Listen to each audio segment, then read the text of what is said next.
പ്രിയ പ്രേക്ഷകർക്ക് സീരിയൽ ന്യൂസിലേക്ക് സ്വാഗതം. കൂടുതൽ സീരിയൽ ന്യൂസുകൾ അതിവേഗം ലഭിക്കുന്നതിന് ഈ ചാനൽ സബ്സ്ക്രൈബ് ചെയ്യുക. ബെൽ ഐക്കൺ മറക്കാതെ ക്ലിക്ക് ചെയ്യുക. വീഡിയോ ഇഷ്ടമായി എങ്കിൽ ലൈക്ക് ചെയ്യാൻ മറക്കരുത്. നന്ദു പോലീസായതിനെ തുടർന്ന് അനാമിക ഒന്ന് ഞെട്ടിപ്പോയിരിക്കുകയാണ്.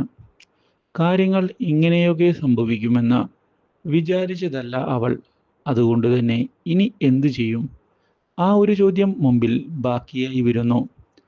ഇതേ തുടർന്നാണ് ഇപ്പോൾ അനാമികയും അതുപോലെ തന്നെ നന്ദുവും കണ്ടുമുട്ടുന്നത്.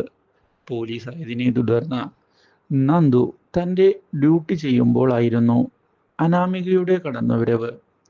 എന്നാൽ അനാമികയെ കാര്യമായി എടുക്കാൻ തയ്യാറാകാത്ത അവൾ ഒഴിവാക്കി വിടുന്നുവെങ്കിലും, നീ അനിയുടെ പിറകെയാണ് ഉള്ളത് എന്നുള്ള കാര്യം എനിക്കറിയാം. ഇനിയും എൻ്റെ ജീവിതം തകർക്കാൻ വന്നാൽ തീർത്ത് കളയും. എനിക്ക് നിന്റെ അനിയെ ഒന്നും വേണ്ട. ഞാൻ എൻ്റെ ജീവിതത്തിൽ സന്തോഷത്തോടെ കഴിയുകയാണ്. എനിക്ക് വിവാഹമൊന്നും ഇനി വേണ്ട. അത് ഞാൻ ഉറപ്പിച്ചതാണ്. പിന്നെ നിന്റെ അനിയെ തട്ടിയെടുക്കാനൊന്നും ഞാൻ വരില്ല. അത് നിനക്ക് ഞാൻ നൽകുന്ന ഉറപ്പാണ്. ഇതോടെ അനാമികയാകെ ഞെട്ടിപ്പോവുകയാണ്. Do like, share and subscribe.